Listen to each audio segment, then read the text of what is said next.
तर त्यांचा साहित्यिक प्रवास, इतर क्षेत्रातलं योगदान, त्यांच्या भूमिका अशा सगळ्या विषयांना आज आपण त्यांच्याशी चर्चा करणार आहोत. सर नमस्कार. नमस्कार. ज्या वेळेस मी सुदैव कुठलं नव्हतं त्यावेळेला तुम्ही लेखनाची सुरुवात केली. तुमच्या पहिल्या पुस्तकाचं वयाच्या 11व्या वर्षी जे तुम्ही पुस्तक लिहिलं होतं त्या पहिल्या पुस्तकाचं आणि महाराष्ट्रातल्या कुठल्याही राजकीय पक्षाच्या वृत्तीचा काही संबंध नाही. फितुरी नावाचं ते नाटक होतं. तर 11व्या वर्षी फितुरी हे नाटक कसं लिहावं वाटलं, काय लिहावं पहिल्या वर्षी? 7वीत शिकत होतो त्यावेळेस मी. आजूबाजूचं वातावरण बघत होतो. तेव्हाही कोणत्या ना कोणत्या पद्धतीने सामाजिक घडामोडी घडत असतात. प्रतिबिंब प्रत्येक काळात तसं सामान्यच असतं, फक्त त्याचे स्केल बदलतात, व्यक्ती बदलतात. परंतु खंड, फितुरी, विश्वासघात, पाठीत सुरा खूप असणं, पाठीत खंजीर खूप असणं जो लोकप्रिय शब्द सध्या आहे तर. आणि मी एकदम लहानच होतो त्या मनाने, पण अस्वस्थ व्हायचं त्यावेळेला की आपण अशाच वातावरणात पुढे जाणार का, इथेच आपण असेच शिकणार का आणि अशा समाजामध्ये आपण जगणार का, हा प्रश्न पडायचा. आणि मला रोज पायी जावं लागायचं. 4-5 किलोमीटरवर शाळा होती. मी घोड्याला राहिला होतो आणि शाळा होती कधी आम्हाला. त्यामुळे जाता येता चालताना डोक्यात विचारचक्र फिरत राहायचे आणि म्हटलं तर आपण त्याच्यावर नाटक लिहू. आणि ते नाटक लिहिलं. परंतु मानधन म्हणून मला काय मिळालं असेल, मी माझ्या शिक्षकांना जेव्हा दाखवायला गेलो आणि खाळ करण्यात हे माझं पहिलं मानधन. ते म्हणाले अभ्यास करायचं सोडून हे धंदे तर कोणी सांगितलं. आणि ती चक्रा मला एवढी लागली की मी सातत्याने लिहितच राहिलो.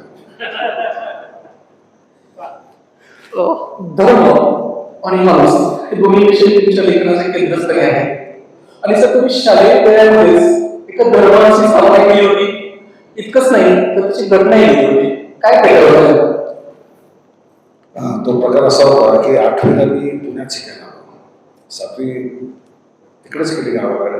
8वीला पुणे विद्यार्थीगृह म्हणजे अनाथ विद्यार्थीगृह नव्हतं त्याचं शिकायला. वातावरण वेगळं होतं. गावाकडे कीर्तन कार्यक्रमापुरतं ते सांगणार, तो धर्म आपण मानायचो. पुण्यात आलो अनाथ विद्यार्थीगृह, तिथे ते भगवद्गीता, उपनिषद, अनुभव, सौंदर्य, हा धर्म. म्हटलं हा धर्म असा, हा धर्म तसा. मग मी धर्माचे पुस्तक वाचायला लागलो. मग कुराणबद्दल, कुराण नाही वाचलं मी पण त्यावेळेस, म्हणजे पण कुराणबद्दल माहिती देणारी, बायबलबद्दल माहिती देणारी, हिंदू धर्मामध्ये पुराण असतील, वेद असतील, उपनिषद असतील, तंत्रशास्त्र असतील, हे सगळ्या मला गोंधळ वाटला त्यावेळेस खरं सांगायचं. त्यावर माझं प्रगल्भ झालेलं नव्हतं. परंतु जगाच्या विरुद्ध काहीतरी करायचं, जगाला जे धक्का देईल असं करायचं आणि या गोष्टी मान्य करायच्या नाहीतर माझ्या प्रश्नांची उत्तर आहे असं होतं. मग कीर्तन करायची मागायचो. शाळेत पुण्यात आल्यानंतर शिक्षकाशी मागायचो. एक भिडे नावाचे सर होते, रिटायर होते, पण ते तर मोकळा तास असला की यायचे आणि चमत्कार वगैरे सांगत बसायचे. रामायणातले, महाभारतातले, कृष्णाचे, रामाचे आणि अगदी भूतसुद्धा जगात कशी असतात आणि हे शास्त्राने कसं सिद्ध केलं असं सुद्धा सांगायचं अगदी. आणि आम्हाला त्यावेळेस वाटायचं की हे काय सांगतो, त्यांना प्रश्न करायला सुरुवात. त्यांच्या घरी गेलो मी आणि नंतर माझ्या लक्षात आलं हे सगळे धर्म बकवास आहेत.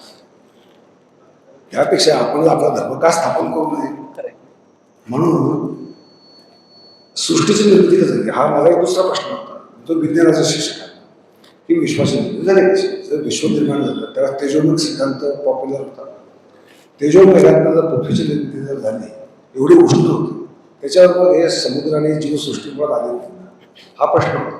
शिक्षकांनी मला विज्ञानाच्या कधी उत्तर दिलं नाही. आता मला कळत होते हे का झालं, पण तेव्हा कळत नव्हतं. परंतु मी गावाकडे जाताना दुःखी असायची. उन्हाळ्यात कोरडी पडलेली, कोरडी ठक्क पडलेली, काय जीव त्यात असण्याची शक्यता नाही. पण पाऊस पडला की छोटे छोटे बेडकाची ती काळी अंडी त्याच्या माळाच्या माळा दिसायच्या आणि मग त्यातला ते हळूहळू ते पाणी बेडकं डरावा घ्यायची. मी म्हटलं की पाणी हाच सृष्टीचा निर्माता असला पाहिजे. या ढोबळ कल्पनेत धर्माची निर्मिती केली, त्याची संहिता दिली आणि मला चक्क 13 शिष्य मिळाले त्यांना. क्या बात आहे. विचार करा, येशू ख्रिस्ताला सुद्धा तेवढे शिष्य मिळाले नव्हते. जर मी तो धर्म कंटिन्यू ठेवला असता, अजून प्रगल्भ केला असता, तर आज कदाचित मी असं असलो असतो. आणि कदाचित जास्त गर्दी झाली असती तसं असतं. हे अख्खं सगळं मोकळं भरलं असतं. आचार्य नरहर कुरुंदकर म्हणायचे, आपण धर्मग्रंथावर श्रद्धा काय होतो, कारण धर्मग्रंथ कधी वाचतच नाही. आणि इतक्या कमी वेळात तुम्ही धर्माची स्थापना केली, फारच कौतुकास्पद आहे. सर, तुमची पहिलीच किशोर कादंबरी प्रकाशित झाली आणि एका चांगल्या प्रकाशकांनी शालेय वयामध्ये व्यवस्थित माध्यम म्हणून प्रकाशित केली. लेखनाचा हा प्रवास नेमका कसा सुरू? मी पहिलं नाटक लिहिलं, त्याचं मानधन काय मिळालं सांगितलंच. ते नाटक काय स्टेजवर आलं नाही. ते बराच वर्ष माझ्याकडे फोन होतं, तर ते कुठे गेलं त्याला मला माहिती नाही. परंतु माझे वडील प्राथमिक शिक्षक होते, त्यांना वाचनाचा प्रचंड छंद होता, प्रचंड वाचन करायचे ते, आणि त्यांनी आपली पुस्तकं वाचण्यासाठी माझ्यासाठी करत असायचे. त्यावेळेस माझे रहस्यकथा असतील, अगदी शृंगारी कथा असतील, काय जे असेल ते त्यांनी माझ्यावर कधी बंधन घातलं नाही. सगळ्यात महत्त्वाचं माझ्या वडिलांचे माझे उपकार काय की त्यांनी मला स्वतंत्र ठेवलं. माझ्यावर कोणतेही बंधन घातलं नाही की हे वाच, हे वाचू नको, हे पुस्तक वाईट आहे, हे असे पुस्तक वाचू नये, असं कधीही त्यांनी सांगितलं नाही. त्यामुळे वाचन सर्व प्रकारचं होतं. मग माझी मनोरंजन चालायचे की या नायकाच्या जागी मी असतो, मी काय केलं असतं, हे केलं असतं, असं केलं असतं, काय मार्ग काढला असता. यातनं एक कल्पनांना उदाहरणायचं आणि त्या उदाहरणात ही किशोर कादंबरी मी लिहिली, नरभक्षकांच्या बेटावर विजय. आणि त्याच वेळेस मी एक मोठ्यांसाठी कादंबरी लिहिली. मी मोठा नव्हता, लग्न व्हायचा काही प्रश्नच नव्हता, कारण मी त्यावेळेस 14-15 वर्षाचा असेल. तर विकल्प नावाची कादंबरी मी लिहायला घेतली. ती नंतर प्रकाशित झाली, अर्थात आधी प्रकाशित झाली ती नरभक्षकांच्या पेटावर विजय, बरोबर. आणि त्यानंतर विकल्पही नंतर प्रकाशित झाली. तोपर्यंत माझ्या 7-8 कादंबरी ऑलरेडी प्रकाशित होऊन गेल्या होत्या. पहिली लिहिलेली कादंबरी उशिरा प्रकाशित झाली. असं त्या कादंबरीचा प्रवास.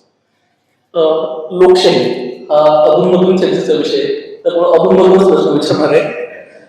सर, तुम्ही राष्ट्रीय विचारधारेच्या विरुद्ध काम करता, तुम्ही शहरी नक्षलवादी आहात असा एक आक्षेप तुमच्यावर घेतला जातो. सध्याच्या काळात राष्ट्रीय विचार म्हणजे नेमकं काय वाटतं तुम्हाला? आता यांनीच बोलताना सांगितलंय की भारत हा मुळात एक संघ देश नव्हता, नाही आणि राहणार पण नाही. म्हणजे राजकीय दृष्ट्या तर एक आहे, परंतु सांस्कृतिकदृष्ट्या, भाषिकदृष्ट्या, वांशिकदृष्ट्या जर आपण पाहिलं तर आसाम आणि महाराष्ट्रात काही साम्य नाही, किंवा काश्मीर आणि हिमाचल प्रदेशात सुद्धा काही साम्य नाही. फक्त सफरचंद दोन्हीकडे येतात एवढा साम्य आहे, बाकी काही साम्य नाही. संस्कृती वेगळी आहे, भाषा वेगळी आहे, जीवनाची पद्धत वेगळी आहे, समाज जीवन वेगळं आहे. राजस्थानची वेगळी आहे, परत तमिळनाडूची वेगळी आहे, केरळची वेगळी आहे. तर हा भाग झाला. आपली राष्ट्र आज कोणता आहे? आज आपला ऍक्च्युली ब्रिटिश इंडिया आहे, हे लक्षात ठेवा. आपण नेहमी विसरतो की दिस इज ब्रिटिश इंडिया. ब्रिटिशांच्या ताब्यातला जो भाग 15 ऑगस्ट 1947 दिवशी आपल्या हवाली करण्यात आला, तो ब्रिटिश इंडिया होता, तो भारत नव्हता. कारण ब्रिटिशांनी लेह, लडाख, आसाम, अरुणाचल प्रदेश ते मिझोरामपर्यंत ते तमिळनाडूपर्यंत, अगदी अंदमान निकोबार सुद्धा आणि लक्षद्वीप मिनिकॉय सुद्धा, नाही तर लक्षद्वीप मिनिकॉयशी आणि अंदमान निकोबारशी भारताचा तसा ऐतिहासिकदृष्ट्या काळीतका संबंध नव्हता आणि आजही नाही. आजही अंदमान निकोबारला किती प्रवासी जातात? फार कमी होतात. आता तर काय ते चर्चेत काय आलंय, तिथलं लाखो झाडं तोडून ते अडाणी किंवा अंबानीला काहीतरी देणार आहेत म्हणजे चर्चेत आलं. तर राष्ट्र जेव्हा आपण शब्द वापरतो, राष्ट्राची व्याख्या काय आहे की स्टॅलिनपासून ते अत्यंत युरोपातल्या अत्यंत मोठ्या मोठ्या विरोधाने, अगदी मॅकेवेली असेल किंवा थोरो असेल, यांनी राष्ट्रवादाची व्याख्या केली. त्यांच्या दृष्टीने राष्ट्र म्हणजे काय? एक वंशाची लोक, किंवा एका धर्माचे लोक, किंवा एका भाषेचे लोक आणि सगळं भूभाग असेल तर त्याचे लोक म्हणजे राष्ट्र होतं. भारतात एकही व्याख्या अस्तित्वात नाही, ते वास्तव नाही आहे, कारण प्रत्येक सगळ्या गोष्टी वेगवेगळ्या आहेत. मग भारत राष्ट्र कसा? एक तर ब्रिटिशांनी ताब्यात दिला आणि आपण घटना बनवली आणि केंद्र आणि राज्य याचे संबंध विशिष्ट बनवले.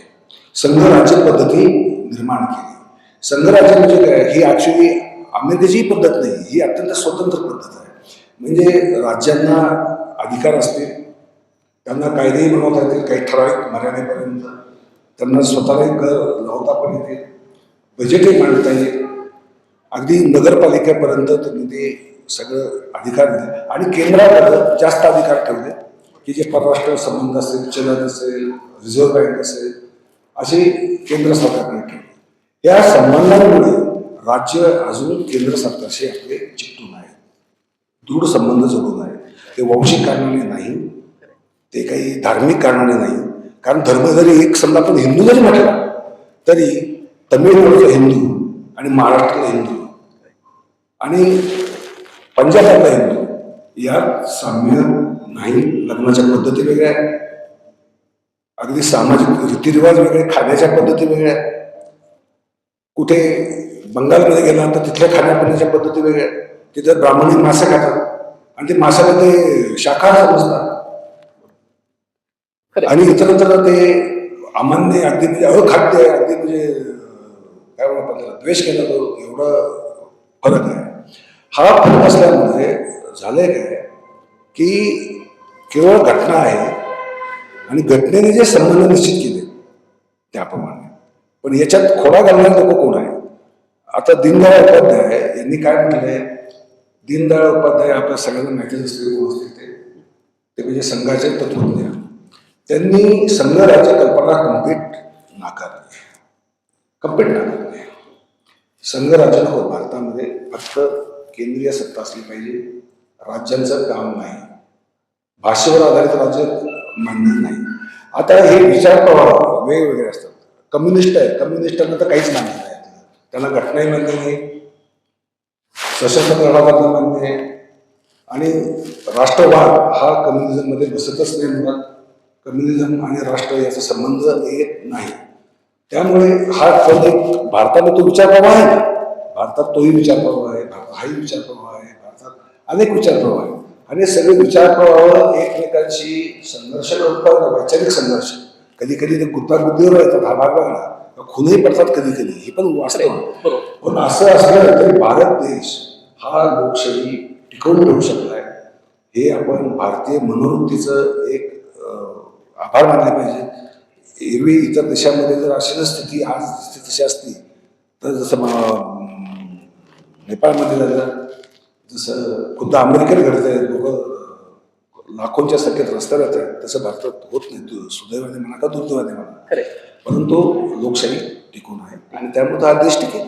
बरोबर. धर्माविषयी आपण बोलतोय, जाती संस्थेच्या अभ्यासात अशी तुमची ओळख आहे आणि तुम्ही जाती संस्थेचा इतिहास हे जे पुस्तक लिहिलं ते राहुल गांधींनी सुद्धा अभ्यासासाठी मागवलं होतं. कितपत अभ्यास केला माहिती नाही, पण त्याची बातमी झाली होती की त्यांनी ते पुस्तक मागवलेलं आहे. सध्याचं हे सगळं जे वातावरण चाललंय, पुन्हा आता जनगणना होते, तर अनेक जातींचा तुम्ही अभ्यास केला, धनगर समाज साहित्य असलेला, वंजारी समाज साहित्य असलेला, जैन धर्माविषयी तुम्ही बरंचसं लेखन केलं. तर एकंदरीत जाती निर्मूलन, जाती अंत अशी भाषा महाराष्ट्रात केली जाते, काय परिस्थिती आहे? पहिली गोष्ट अशी आहे की जाती संस्था मुळातच कृत्रिम आहे, ती नैसर्गिक नाही. ही तो व्यवसायात नाही झाला. आधी श्रेणी संस्था होती, व्यावसायिक असायचे, व्यवसाय बदलायचे. जसं समजा उदाहरण लोखंडाचा शोध लागलेला नाही तर लोहा असा लोखंडाचा शोध लागलेला नाही, लोहा येऊ शकत. माणसाला कपडे विणायचा शोध लागलेला नाही तर विणकर येणार. माणसाला शेतीचा शोध लागला नाही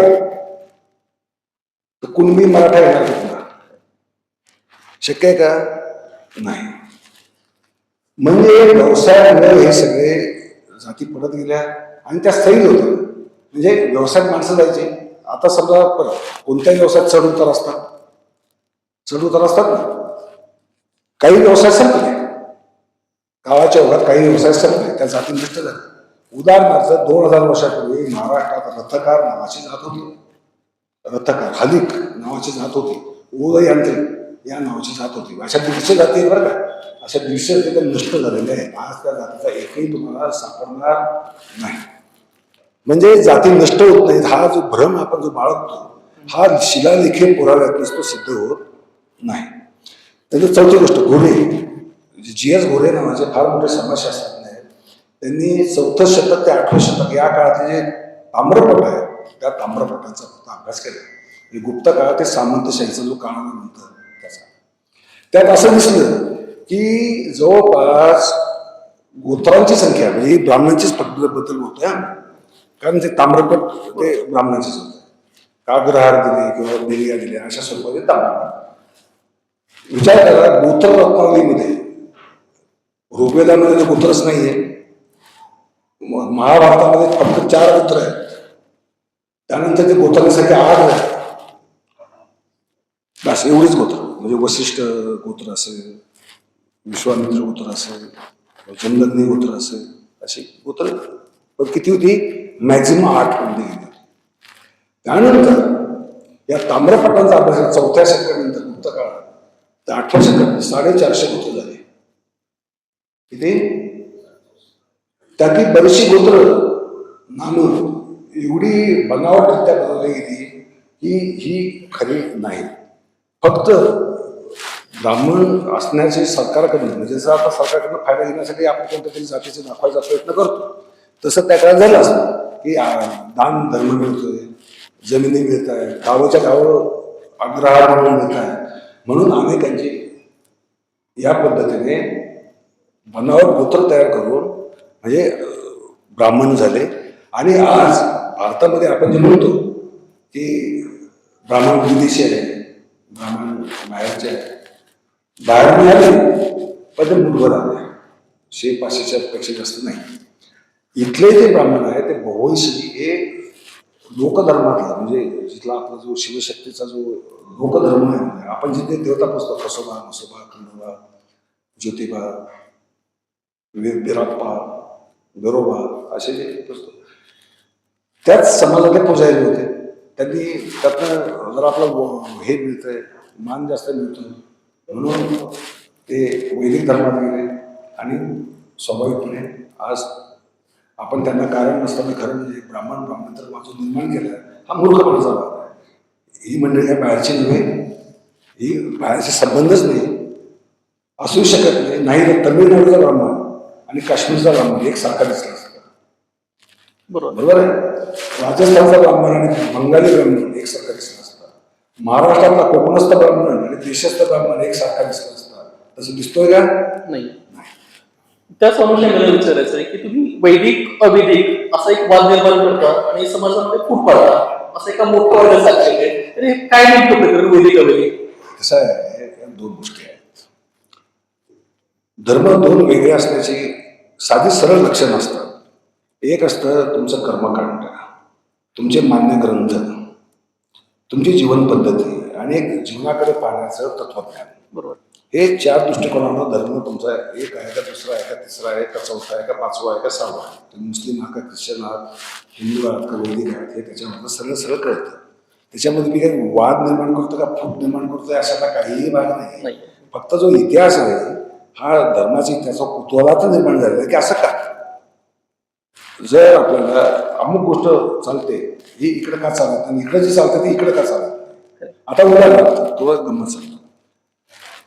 पेशवे आम्ही निपुत्र गेले, दत्तक घ्यावे लागले, बरोबर. पण एखादी पेशवी त्याला मांडीवर घेऊन पेशवे पण पाहिलं का हो कधी? आहे का एकतरी उदाहरण? नाही पाहिलं ना. परंतु ताराराणीने 7 वर्ष बाल शिवाजीला, म्हणजे त्यांच्याही मुलाचं नाव शिवाजीच होतं, ताराराणीच्या मुलाचं, त्याला मांडीवर बसवून पुढची 1700 ते 1707 औरंगजेब मरेपर्यंत, त्याला मातीत गाडेपर्यंत तिने राज्यकारभार पाहिला. पहिली गोष्ट. आता त्याच्या पुढची गोष्ट सांगतो. अहिल्यादेवी हो, त्या महिला तर होत्याच होत्या पण विधवा होत्या. त्यांनी 28 वर्ष महेश्वरचा राज्यकारभार पाहिला. हा काय दिसतो, हा धर्मातला फरक आहे. जर दोघे हिंदूच असते तर दोघांना एकच नियम लागू पडला असतो, तो पडत नाही. ही जरी एक उदाहरण पटाव म्हणून सांगितलं. दुसरी गोष्ट वेद. आता हे बघा, 4 वर्ण होते वैदिक धर्मात. 4 वर्ण कोण? ब्राह्मण, क्षत्रिय, वैश्य आणि शूद्र. आता महत्वाची गंमत लक्षात ठेवा, क्षत्रिय आणि वैश्य हे वैदिक धर्मात प्राचीन काळी स्पष्ट झाले. त्यासाठी 3 कथा बनवल्या. एक परशुरामाची बनवली, बरोबर? निक्षत्रिय केली किती वेळा? एकदा, दोनदा नाही, 21 वेळा. की हरकत नाही. पौराणिक कथा, शेवटी पौराणिक कथा पुराणात गेली. दुसरी कथा बनली कधी? नंद सम्राटाने, त्याने नंदांनी क्षत्रिय कुळ नष्ट केलं म्हणून नंदांतम क्षत्रिय कुलम अशी घोषणा झाली. मी बघा, क्षत्रिय किती वेळा संपवले? ही 2दा झाले. बरं, नंदांवर आरोप काय केला गेला? कारण त्यावेळेस वैदिक आर्यांचं निवासस्थान होतं कुरु पांचाल प्रदेशात. 4 राज्य, आर्यावर्त ज्याला आपण म्हणतो, ते आर्यावर्त म्हणजे 4 राज्य. कोणती? कुरु, पांचाल, मत्स्य आणि शौस्य, ही ती 4 राज्य. या 4 राज्यांवर नंदराजांनी स्वारी केली होती. ते भाग जिंकून घेतले आणि स्वतःची सत्ता त्याच्यावर प्रस्थापित केली. त्यामुळे नंद पुराणांनी एवढं बदनाम करून ठेवलेलं आहे, प्रचंड बदनाम करून ठेवलेलं आहे. म्हणजे पुराणात आपण बघितलं, आणि विष्णू पुराण बघा, वायू पुराण बघा, मत्स्य पुराण बघा, प्रचंड नंदांना बदनाम करून ठेवलं. पण तिसरी गोष्ट पुराणांनी अशी केली होती की कलियुगामध्ये क्षत्रिय वैश्य असणार नाही. आता वेदोक्त प्रकरण झालं शाहू महाराजांचं.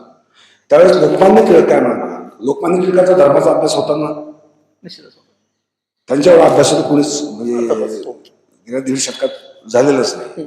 लोक त्यांनी म्हटलंय की कलियुगामध्ये क्षत्रिय नाहीत. सबब शिवाजी महाराजांना केवळ अपवाद म्हणून तत्कालीन ब्राह्मणांनी त्यांच्या पुरते वेदोक्त कर्म करायला परवानगी दिली होती, परंतु भोसले खानदानाला मात्र वेदोक्त कर्म करण्याचे अधिकार नाही. कोणी दिले? लोकमान्य टिळकांनी.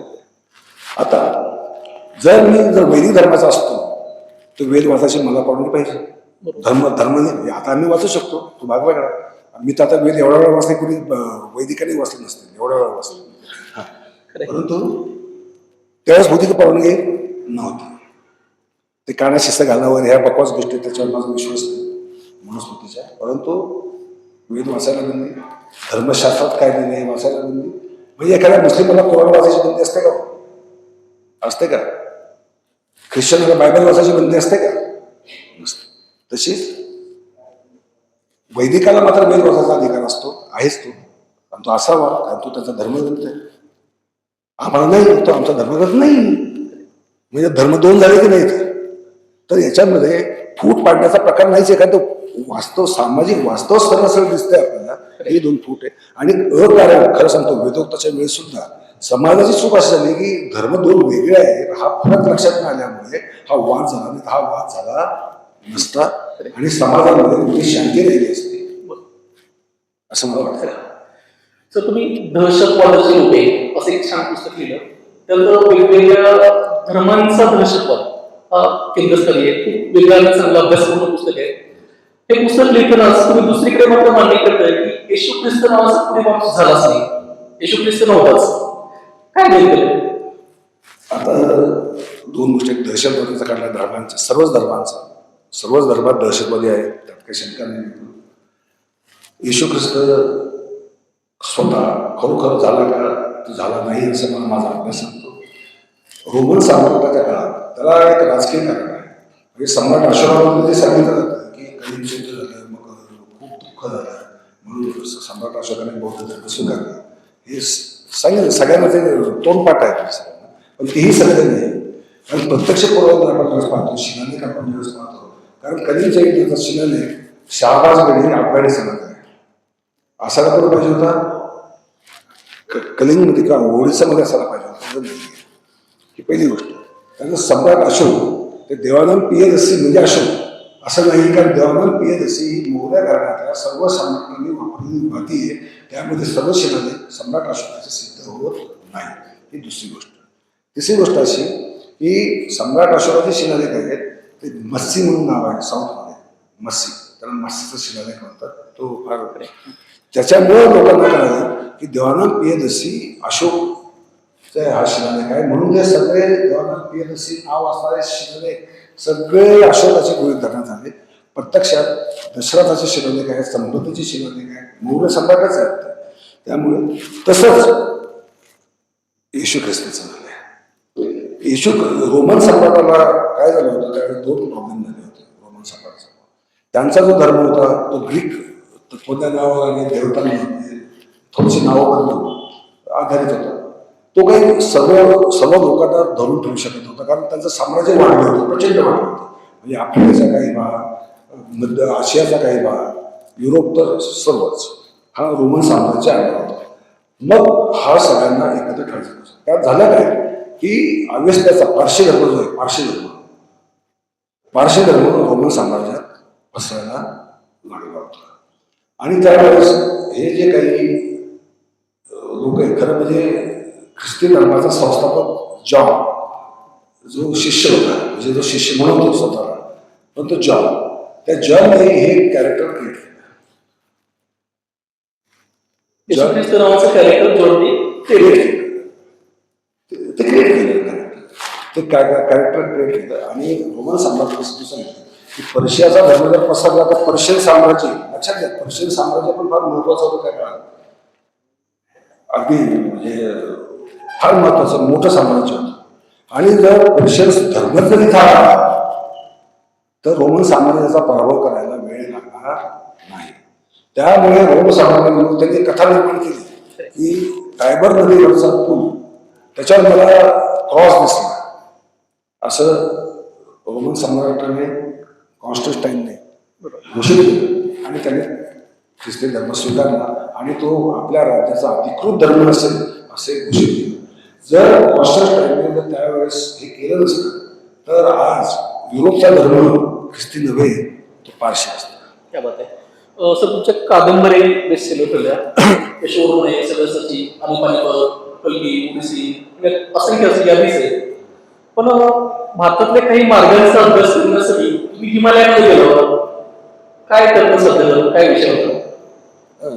ते प्राचीन मार्ग, भारताबाहेर जाणारे प्राचीन मार्ग हा विषय होता. आतापर्यंत भारतात संशोधन झालंय ते भारताअंतर्गत प्राचीन व्यापारी मार्ग होते. तक्षशिला बंगालपर्यंत, ताम्रलिप्ती बंदरापर्यंतचे रस्ते, सातवाहनकारी नाणेघाट असेल, घाट असेल, किंवा दक्षिणेकडचे विंध्य पर्वतात जाणारे आणि खालच्या मलयगिरी पर्वतात जाणारे. परंतु भारताच्या बाहेर जाणारे आणि मध्य आशियाला, पश्चिम आशियाला आणि पूर्व आशियाला, म्हणजे चीनपासून ते आताचे जे अरब देश आहेत ते आता झाले. फार मोठा जुना 1,500 वर्षांनी त्याच काही तर पडते. तर हे मार्ग कोणते होते? सिंधू संस्कृतीच्या काळापासून आपला सागर मार्गाने आणि खुशकीच्या म्हणजे अफगाणिस्तान, गोलन खिंड असेल, खैबर खिंड असेल, व्यापार होत होता. पण आपल्याला फक्त खैबर खिंड माहिती असते, बरोबर आहे. हिमालयातून जाणारे 6 मार्ग आहेत, त्यातला एकही माहीत नसतो. आणि चीन पासून अगदी थायलंडपर्यंत जाणारे पण मार्ग होते आसाम मार्ग. चीनमध्ये बघायचे त्यावेळी युनान म्हणायचे त्या भागात, थायलंड मार्ग तिथून मोठ्या व्यापार चालायचा. म्हणजे भारतात मिठापासून, कारण खनिज मीठ हिमालयात खूप मिळतं आणि त्यावेळेस मिठाला किंमत प्रचंड होती. आज आपण मीठ यशस्वी वाटतं, त्यावेळेस तसं नव्हतं, कारण मिठागृह नव्हतं, तेवढी प्रवासाची साधनं नव्हती तेवढी. मग गोमेद असेल, मीठ असेल, मग काश्मीरमधले गालिचे असतील, काश्मीरी खास शाली असतील, ते रेशीम आसाम हा रेशीमचा नुसता चीनच नाही, आसाम हा फार मोठा उत्पादक आणि त्याची वर्णन आपल्याला भारतीय साहित्यामध्ये पाहायला मिळतं. तर हा मार्ग होता, याच्यावर फक्त व्यापार नाही झाला, याच्यावर धर्म राहिला गेले, बाहेरचे धर्म भारतात. सगळे आक्रमणाने आलेले नाही, हे आपल्या डोक्यातला भ्रम काढून टाकायचं. हे एपीजे अब्दुल कलाम म्हणाले की भारताने कोणावर आक्रमण केलं नाही, दादांत खोट आहे. म्हणजे त्यांनी अज्ञानात म्हटलं असं होतं कदाचित, परंतु भारताने बाहेर आक्रमण केलेली आहेत. ललितादित्य काश्मीरचा सम्राट, त्याने तुर्कस्तानला जिंकलं होतं, अफगाणिस्तानला जिंकलं होतं आणि मध्य आशिया म्हणजे आजचा जो उझबेकिस्तान कझाकिस्तान आहे तो जिंकला होता आणि लेह लडाख जिंकला. एवढंच नाही, त्यांनी तुर्की राजकन्याशी लग्नही केलं होतं. तुर्की राजकन्याशी लग्नही केलं होतं. त्याचे महान सम्राट होते आणि ते का केलं त्याने? तुर्कस्तान तो काय केला? अरबांचा पाठलाग केला, अरबांना हरवलं, तुर्कस्तानमधून हाकललं, मध्य आशियातून हाकललं आणि व्यापारी मार्ग मुक्त केले. तर ते व्यापारी मार्ग कोणते होते हे मला शोधायचं. कारण आता पाकिस्तानमध्ये बराचसा भाग झाल्यामुळं पश्चिम पूर्व भारतातले प्राचीन मार्ग शोधता येणं कठीण आहे. त्यानंतर गिलगिट बाल्टिस्तान आता चीनच्या ताब्यात दिल्यामुळे पाकिस्तानने तिथलेही मार्ग असे आणि लडाख मला जाताना आता तिथं आपण जाऊ शकतो. पण लेहमधनं म्हणजे आपल्या तिबेटच्या राजधानी ल्हासापासून जाणारे जे काही व्यापारी मार्ग होते मध्य आशिया, तिथं मात्र जायला प्रॉब्लेम होतो. ते मी सगळीकडे हिंडलो. सम्राट ललिताचा विषय निघाला. स्वदेशी पहिले कसे बाळाजी अवधूत चिटणीस, महाराजा यशवंतराव होळकर, अखेरचा सम्राट कुमारपाल, अशा अनेक नायक मिरंगोळे आहेत. त्यांचं चरित्र खऱ्या मराठी माणसात काय आलं, तो अनुभव कसा होता? या नायकाविषयी तर तुम्ही काय विचार?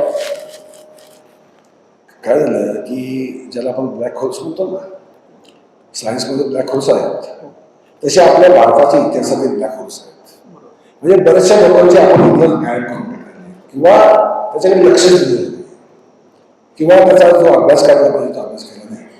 उदाहरणार्थ छत्रपती शिवाजी महाराज, महाराष्ट्राचं आपण उदाहरण, बाहेरचं आपण नंतर बोलू. छत्रपती शिवाजी महाराजांचा इतिहास आपल्याला बऱ्यापैकी अभ्यास झालेला आहे, संशोधन झालेलं आहे. गोष्ट खरी व्हायलाही पाहिजे, ती गोष्ट खरी. पण त्यावेळेला सुद्धा आपल्याकडे एवढे वाद होता, आपण बघतोच. लोक वाद करतात ना, हे काय नाही दाखवलं, ते काय दाखवलं, कसं काय दाखवलं, हे कपडे असे होते, ते तसे होते, हे असे सगळे उद्योग करत असतात. यादव काळाचं आपल्याकडे किती पुस्तकं आहे? सातवाहन काळाचं आपल्याकडे काय आहे? शिलाहार वंशाचं आपल्याकडे काय आहे? राष्ट्रकुटांबद्दल आपल्याकडे काय आहे? होयसाळांबद्दल आपल्याकडे काय आहे? काही नाही. तसंच भारताचा इतिहास अशी ब्लॅक होल्स आहे.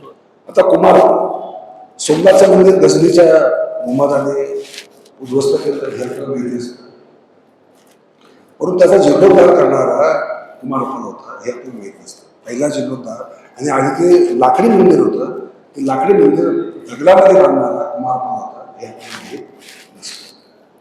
त्याने मुलतानपर्यंत ते मुस्लिमांचाच युद्ध करत करत मुलतानपर्यंतचा भाग त्याच्या स्वतःच्या साम्राज्यात आणला होता. खरं तर तो गुजराती, आज तर पंतप्रधान गुजराती, त्यांना तरी थोडीफार हे वाटायला पाहिजे साधू त्याच्याबद्दल, ते वाटत नाही, जाऊ दे. परंतु कुमारपाल अंधारात. ललितादित्याचा विचारूच नका. ललितादित्याबद्दल तर अक्षरशः फक्त दंतकथा आणि कल्याणाने जे काव्यात्मक पद्धतीने जसं शिवभारत केलं आपल्या काय त्याचं नाव आठवण आता, हां, तर काव्यात्मक मग त्यात चमत्कार आणि धनु सगळे गुंतलेले असतात, घटनांचं उदात्तीकरण केलेलं असतं किंवा काही घटना गाळलेल्या असतात.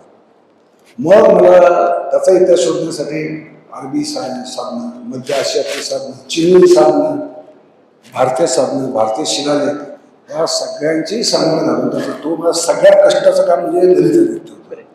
ललितादित्य बरोबर. सर, मराठी भाषेला कोणताच अभिजात भाषेचा दर्जा मिळाला. आपले मित्र हरी नरके ते त्यावर काम करत होते आणि त्या संपूर्ण टीमला तुम्ही चांगलं मार्गदर्शन केलं होतं. तर तुमचा एक खूप मोठा वाटा आहे. तर या सगळ्या अंशाकडे अशी चर्चा तुम्ही सुरू केली होती की जैनांचं मराठीत नेमकं स्थान काय? कसं आहे की जो अहवाल प्राध्यापक हरी नरके बरोबर, रंगनाथ पटेल त्याच्यामध्ये बेसिक चुका काय होत्या ज्या मी दाखवून दिल्या, त्या हयात असतानाच दाखवून दिल्या. आणि नंतर हरिनंदन पुस्तक निघालं, त्यात माझं एक परिशिष्ट त्यांना छापा होता त्याच्याबरोबर. त्यांनी त्या मराठीचं वर्णन करताना काय केलं होतं की मराठी आमची आई संस्कृत नाही आहे, मावशी संस्कृत आहे. बरोबर. म्हणजे काही वेळा तरी आम्हाला संस्कृतच मोठी म्हणायची. तुम्ही मानलं की जेव्हा संस्कार वाढतात ते संस्कार. आणि मराठी भाषा ही ओरिजिनल आहे, स्वतंत्र भाषा आहे. हे करण्यासाठी म्हणून तर ते भाषांचा उगम बरोबर. हे पुस्तक असतं. ते करताना माझ्या लक्षात काय आलं, तो अभ्यास करताना की या जी महत्वाच्या ग्रंथ इसवी सन पूर्व पहिल्या शतकापासून म्हणजे तरंगवळी आचार्य पादलिप्ताचार्य यांनी तरंगवळी नावाचं मराठीतलं पहिलं महाकाव्य आहे, इसवी सन पूर्व पहिल्या शतकातलं. तो लिहिणारा जैन. त्यानंतर गाथा सप्तशती 700 गाथा त्याच्यातल्या बऱ्याचशा गाथा या पादलिप्ताचार्याच्या. त्यानंतर तिसरा गैरसमज की आपल्याकडे शिक्षणाला बंदी होती, लिहायला वाचायला बंदी होती. हे खोटं होतं. हे त्या गाथा सप्तशतीवर दिसतंय. कारण त्याला 28 कविते आहेत. किती? 28. आणि त्यातले सगळे कवी सर्वसामान्य आहेत. स्वतः हाल सम्राट आहे धरला पादलिप्ताचार्य जैन आचार्य हे जरी विरुद्ध धरलं तर बाकीचे जे कवी आहे ते अक्षर कोणी शेतकरी आहे, कोणी पशुपालक आहे, कोणी मेंढपाळ असेल, कोणी गोपालक असेल, जे काय असेल सामान्य माणसं यांना जर लिहिता येत नव्हतं, वाचता येत नव्हतं, तर हे असं सुंदर नितांत सुंदर काव्य की ज्या जगाच्या गाजतंय ते कसं लिहिलं असतं. त्यामुळे जे म्हणतो ब्राह्मण तर बांधायला फार नुकसान केलेलं आहे महाराष्ट्राचं. फायदा नाही केलेला, नुकसान नाही. त्यामुळे आपल्याला आपलं स्वभाव काय होतं हे आपल्याला शोधायची संधी मिळाली. त्यानंतर जगातलं पहिलं प्रवास होणार वासुदेव हिंदी प्राचीन मराठीत इसवी सनाच्या 4थ्या शतकात लिहिला. तो लिहिणाराही जैनच. त्यानंतर मूर्ख कामना नावाचं एक पुस्तक लिहिलं, उपास म्हणजे अगदी काय म्हणतो आपण विनोदात उपहास वापरतो ना, तसं ते उपहास गर्भ पुस्तक आहे. म्हणजे जी टीका करताना आपण वक्रवृत्ती वापरतो तशी त्या पुस्तकात वापरली गेली आहे. तर लिहिणारा पहिला गुण जैनाचा. ओके. त्यानंतर रामायण पहिलं रामायण लिहिणारा कोण, तो जैनाचा विमल सुरे त्याचं नाव. वाल्मिकी रामायण 4थ्या-5व्या शतकात झालं, पण त्याला आपण आधी काव्य म्हणतो. हा वादाचा मुद्दा असेल तुमच्या गोष्टीने, परंतु मी ते पूर्ण पुरावा देऊन म्हणले ते खोडून काढायचं. सगळ्या ओपन काय म्हणतात ओपनच आहे तो प्रबंध. तर ते पहिल्या शतकात लिहिलं गेलं. पौमचरी हे म्हणजे मराठीच्या जलनगडीने मराठी माणसाचा वाटा आहेच अर्थातच, परंतु ग्रंथनिर्मितीमध्ये जैनांचा वाटा फार मोठा आहे आणि तो आपण नाकारण्यात काही अर्थ नाही. आता थोडंसं विषयांतर करूया. लेखक, प्रकाशक, संशोधक सगळ्या भूमिकेतून मोठे योगदान दिलं. तसंच उद्योग क्षेत्रात तुम्ही मोठे योगदान दिलं. ते जम्मू काश्मीरला गेला तिकडे कारखाना सुरू केला, गडचिरोलीला गेला तिकडे लोखंडाच्या मुक्तीचा कारखाना सुरू केला. हे का करावंच वाटलं आणि म्हणजे गडचिरोलीला एडका प्रकरण काय होतं? आता आपण आर्थिक सिद्धांतांकडे काय आहे की मी सामाजिक जीवनातच होतो, लेखकच होतो. उद्योजक बनायचं माझं स्वप्न नेमकं काही नव्हतं. खरं सांगतो, मी कन्सल्टंट होतो. उद्योग उभारला लागली बारामध्ये एमआयडीसी त्यावेळेस यायचो 80-90 साली आणि इथे ॲडेसिव्ह टेपचा कारखाना काही उभा करून दिला बारामतीच. झालं असं की माझ्या लक्षात काश्मीरमधला भाग आणि नक्षलवाद त्यावेळेस फारच थोपवला होता आणि त्याच्यामध्ये आदिवासींची सस्यभर होते. अनेक आदिवासी स्वतः नक्षलवादी बनत होते. मी अभ्यास करायला सुरुवात केली. असं काम होत आहे. माझ्या लक्षात येतं की यातलं एक कारण तर असं आहे की यांच्या हाताला कामच नाही. हाताला काम नसलं की माणूस हातात दगड तरी येतो नाही तर बंदूक तरी येतो. आणि नक्षलवादी जे माओवादी जे तत्वज्ञान आहे ते मुळातच अशा असंतुष्ट लोकांना पेटवण्यासाठी हातात हत्यार देण्यासाठी आहे. हे तर उघडच आहे. मग या लोकांच्या हाताला आपण काम केलं पाहिजे. म्हणून मला पहिला कारखाना गडचिरोलीला काढायचा ठरवलं. त्यावेळेस परिस्थिती अशी होती की रस्ते धडक होते, बसने जावं लागायचं आणि बस संध्याकाळी जर जाणारी बस असेल तर अक्षरशः एक बंदूकधारी पोलीस प्रत्येक गाडीला संरक्षण द्यायला असायचं. मला तर लोकांनी वेड्यात काढलं, मूर्खात काढलं अक्षरशः. पण मी तर 1993 साली कारखाना चालू केला. जवळपास 350 लोकांना तिथे रोजगार मिळाला. मला असं वाटतं की नक्षलवादी त्रास देते. काय वाटलं? पण झालं नव्हतंच. त्रास देणारे कोण करायचे? तिथले स्थानिक पत्रकार अजूनही देतात. अजूनही देतात. मला एका मोठ्या वृत्तपत्रात ब्लॅकलिस्ट करून ठेवली. माझ्यावर 1 कोटी रुपयाचा मालाचा दावा वृत्तपत्राने माझ्यावर टाकलेला आहे. लोकसत्ताने 1 कोटीचा दावा संजय सुळे सर्व दाखल केला होता. वस्तुस्थिती ते आहे. परंतु तो कारखाना मी 2000 साली गडचिरोलीला महापूर आला. तिथे सपाट भाग आहे, सगळा पाणी लगेच पसरलं. तर गाढवे नदीचं पाणी आणि त्या 2 इंच पाणी इथे रोड डॅममध्ये सोडलं आणि विदाऊट वॉर्निंग. आधी सूचना द्यायची असते ना काठावरच्या, कसली सूचना दिली. त्यामुळे माझा कारखाना पाण्याखाली 3 आठवडे होता आणि सगळ्या फर्नेसेस, कारण लोखंडाची पावडर बनवायची, आंदोलन करायच्या सगळ्या 150-150 फूट लांबीच्या आणि 8 फूट उंचीच्या फर्नेसेस त्या टाकलेल्या असतात. त्यामुळे त्या थंड करायच्या म्हटलं बटन बंद केल्यानंतर थंड 10 ते 12 तास लागायचे आणि धाडधाड धवधव भट्ट्यात पेटलेल्या असताना अचानक पाणी आलं असल्यानंतर फक्त कामगार कोणी मेला नाही आमचा, एवढंच आमचं नशीब. फॅक्टरी मात्र पूर्ण ही गोष्ट.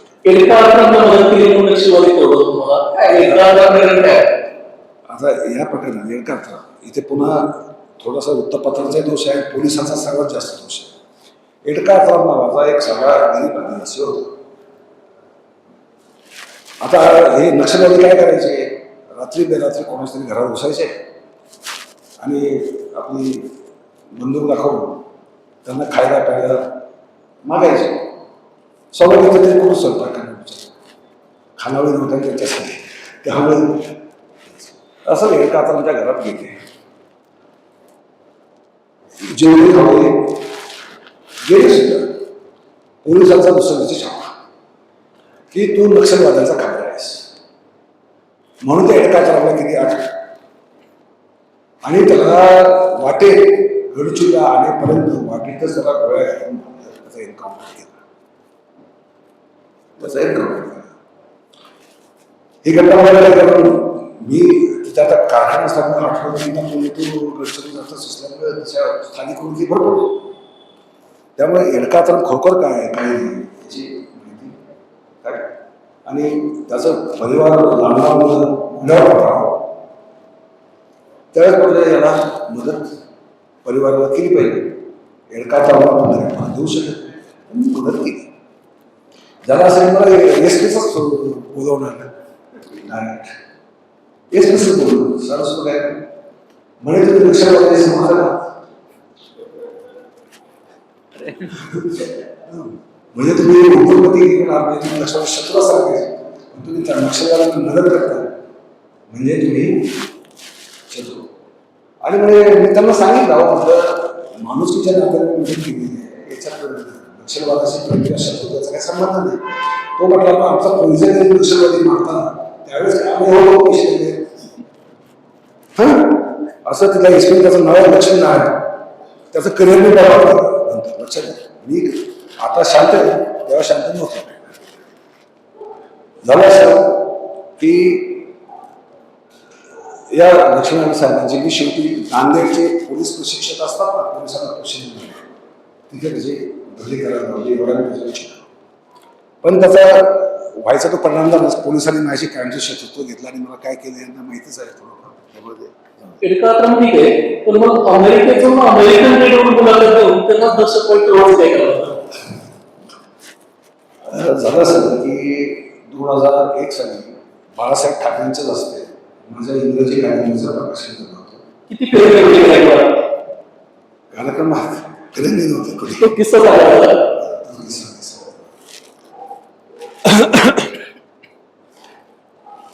बाळासाहेबांची इंग्रजी झालं.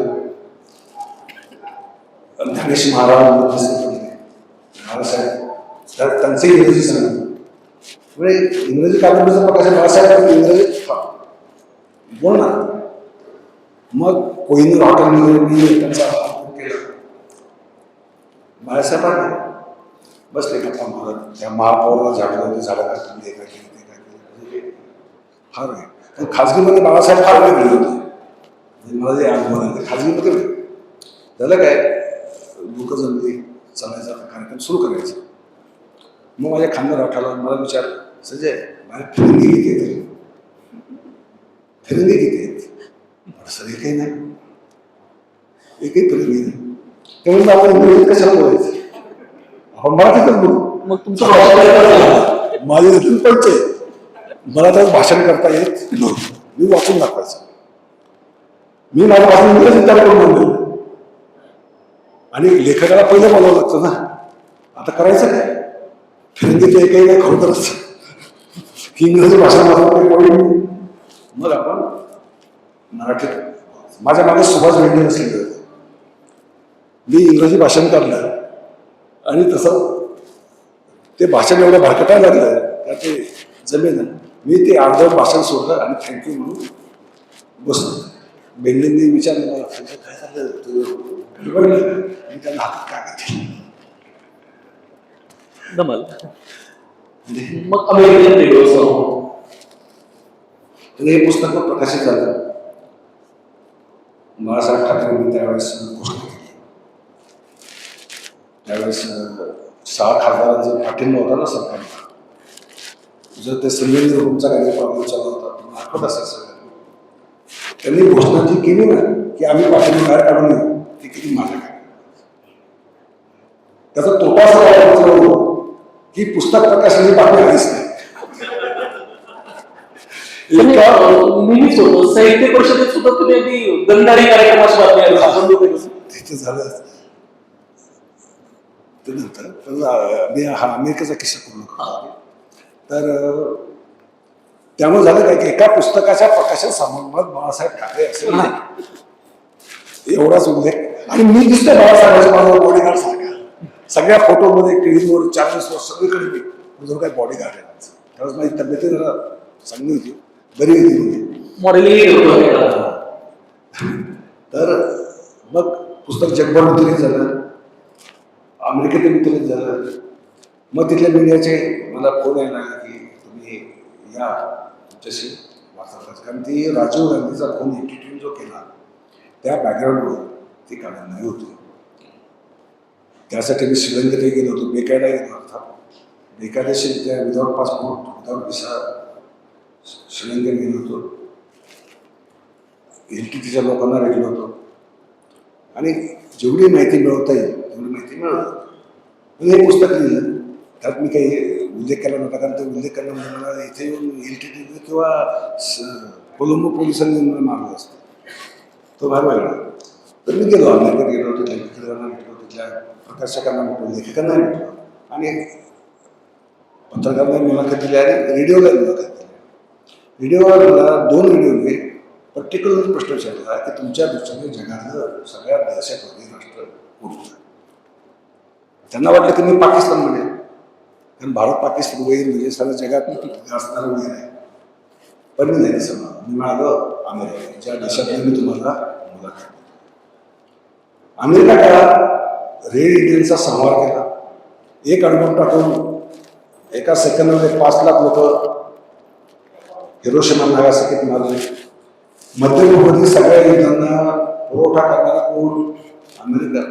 आजही जे इराणचं जे चालू आहे त्यात कोण दहशतवादी अमेरिका. ट्रम्प हा जगातला ओसामा बिन लादेनपेक्षा भयंकर दहशतवादी आहे हे वस्तुस्थिती आहे. आपलं अमेरिकेचं खूप आकर्षण प्रेम वाटतं आपल्याला फार पण प्रत्यक्षात तसं ते नाही. ती चमकली एकदम मी असं म्हटल्यानंतर मग त्याला मी कारण असं दिली अर्थात माझी मी आता तुम्हाला सांगितलं ते नशीब अमेरिकेतील लोक जे आहेत ते सहिष्णू आहेत ते भारतीय लोकांसारखे सहिष्णू नाही. जर समजा भारतात तर असं म्हटलं की भारत जगातला सर्वात दहशतवादी देश आहे तर भारतीयांनी माझं काय केलं असतं. स्मृतिदिनाचा कार्यक्रम ठेवला लागला असता मला. तर आता पुढचे 1-2 प्रश्न जे विचारतोय तशी इच्छा नसेल तसं तुम्ही उत्तर काढू शकता. आवर्जून बारामती तर आहे म्हणून विचारतोय. राष्ट्रवादी काँग्रेस पक्षाच्या सांगली भागातल्या एका नेत्याच्या नातेवाईकासोबत तुमचे काही वाद झाले आणि एका रात्री मध्यरात्री अचानक घरी पोलीस आले, पुण्याहून तुम्हाला कोल्हापूरला नेण्यात आलं आणि तिथून थेट यादव करून गेलं. काय तो प्रवास होता आणि काय घडलं होतं? माझी सॉफ्टवेअर कंपनी पण होती आणि व्यवसाय की म्हणजे लिस्टेड कंपनी होती, म्हणजे 2 लिस्टेड कंपनी. बेडूसची कंपनी लिस्टेड होती बॉम्बे स्टॉक एक्सचेंजला, आणि ही वॉशिंग्टन सॉफ्टवेअर लिमिटेड ही पण लिस्टेड कंपनी होती. तुम्हाला असं वाटेल की मी भारतातला टाइम्स ऑफ इंडिया टाइम्सने माझ्यावर कव्हर स्टोरी पण केली होती की फर्स्ट जनरेशन एंटरप्रिनर ज्याच्या 2 कंपन्या लिस्टेड आहेत. तर वॉशिंग्टन सॉफ्टवेअरने अनेक इंजिनिअरिंगची टेक्नॉलॉजी प्रॉडक्ट्स रिलीज केली होती, आणि प्रॉडक्ट बेस्ड कंपनी भारतातली आमचीच एकमेव होती. प्रॉडक्ट बेस्ड सॉफ्टवेअर कंपनी भारतात तुम्हाला इन्फोसिस सापडणार. इन्फोसिस सुद्धा फक्त हमाल पुरवते, बहुतेक हमाल कोडर्स पुरवते. मी प्रॉडक्ट्स करतो, तर इंजिनिअरिंग प्रॉडक्ट्स, केमिकलचे प्रॉडक्ट्स, त्यानंतर अगदी RCC कन्स्ट्रक्शनसाठी सुद्धा मी सॉफ्टवेअर तयार करतो. आणि घरोघरी उपयोगाला यावं म्हणून माय होम, म्हणजे घरातले सगळे तुमचे अकाउंट्स असतील, तुमचं व्यक्तीचं बॅलन्स शीट एका सेकंदात मिळेल असं सॉफ्टवेअर बनवलं होतं. तर त्याच्या विक्रीसाठी मग डीलर्स मिळून दिली. जवळपास ऑस्ट्रेलियात नेमले, अमेरिकेत नेमले, भारतातही नेमले. आणि इस्लामपूरमधून काही लोक माझ्याकडे आले की आम्ही आमच्या भागामध्ये कॉम्प्युटरचं प्रमाण जास्त आहे, आम्ही सेल्स टीमशीच बोललो, अर्थात माझीच नाही बोललो, सेल्स टीमशी. नंतर त्यांनी सेल्स टीमला पटवलं की आम्ही अजून विकू शकतो, आम्हाला तुम्ही फिरण्यासाठी कार लागतील, कार द्या. आणि आम्ही विकली की कार आमच्या नाव करा. नाही विकली तर फक्त जेवढं विकली त्याचं कमिशन द्या आणि कार तुमच्या तुम्हाला पगार. सेल्स टीमने बरं वाटलं, त्यांनी माझ्यासमोर ते हो ना खरं शेवटी ॲग्रीमेंट केलं. ॲग्रीमेंट केला लेखी स्टॅम्प पेपरवर, यांना गाड्या पण दिल्या कबूल केल्याप्रमाणे. हे गाड्या घेऊन जे गेले परत कोणी माझ्याकडे फिरकलं बदलले, पत्राला उत्तर देईना. मग 2-3 महिने गेले असे, कारण 2 महिन्याची मुदत दिली. जून महिन्यापर्यंत ते संपवायचं होतं टार्गेट.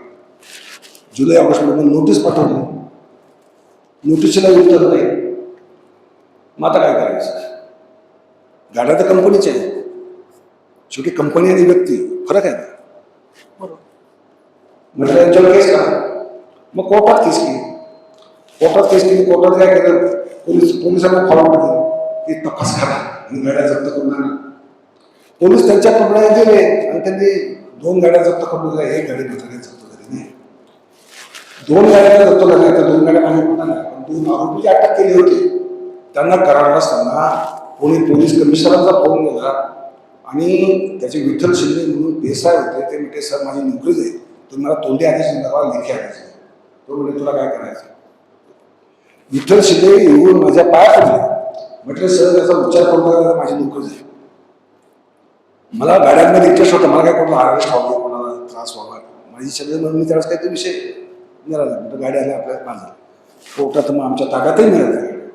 आणि नंतर एका महिन्यानंतर या मंडळीने आपल्या मंत्री, ते अर्थमंत्री होते त्यावेळेस, तुमच्या लक्षात आलं असेल कोण असेल ते, त्यांनी तिथल्या म्हणजे पुणे कमिशनर त्यांचाच फोन गेला असणार आणि तिथे त्यांचाच फोन गेला.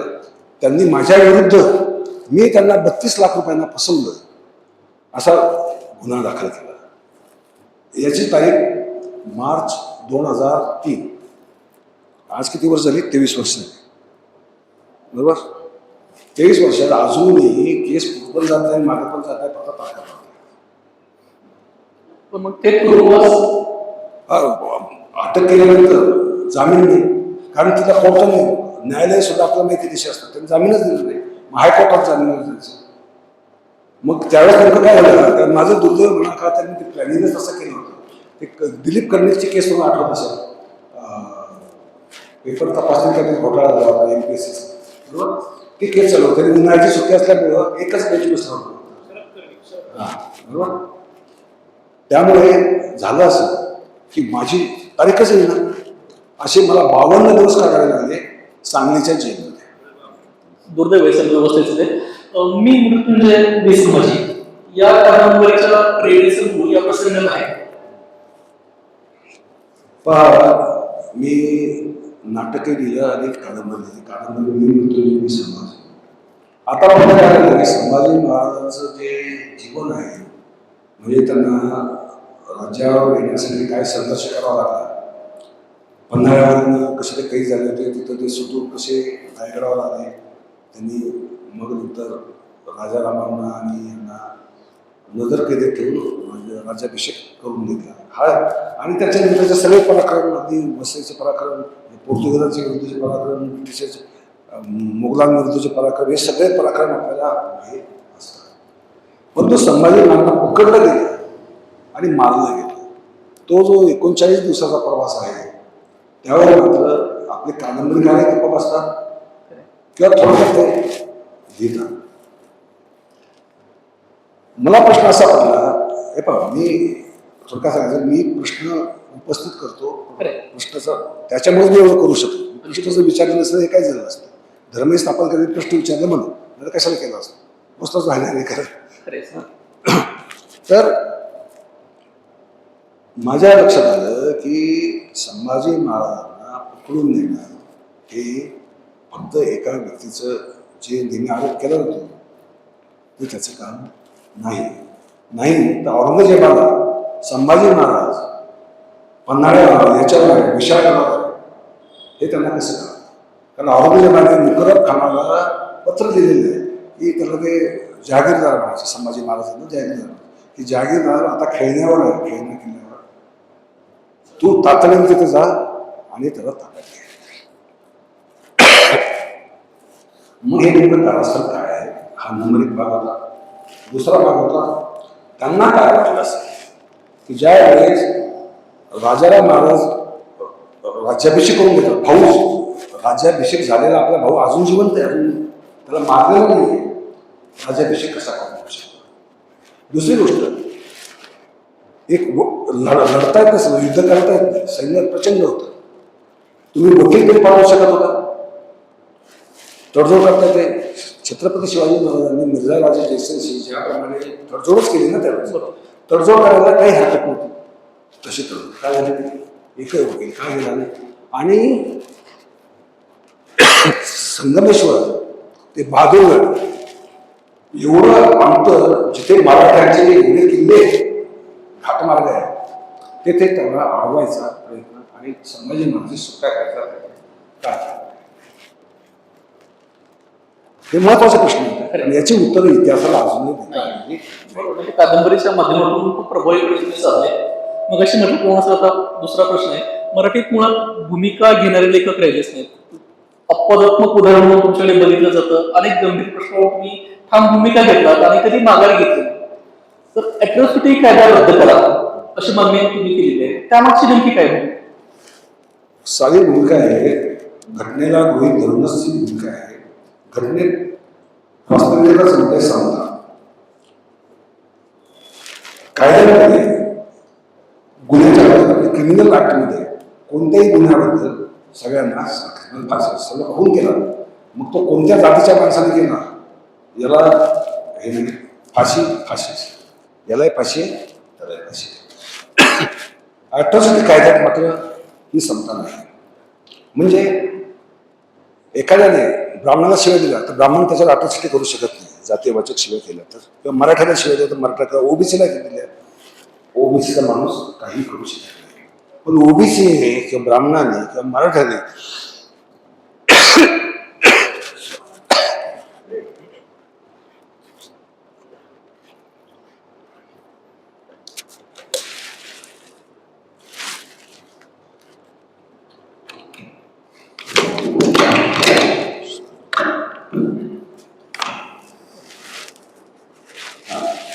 तर क्रिमिनल ऍक्ट जो आहे तो सर्वांना सारखा असला पाहिजे.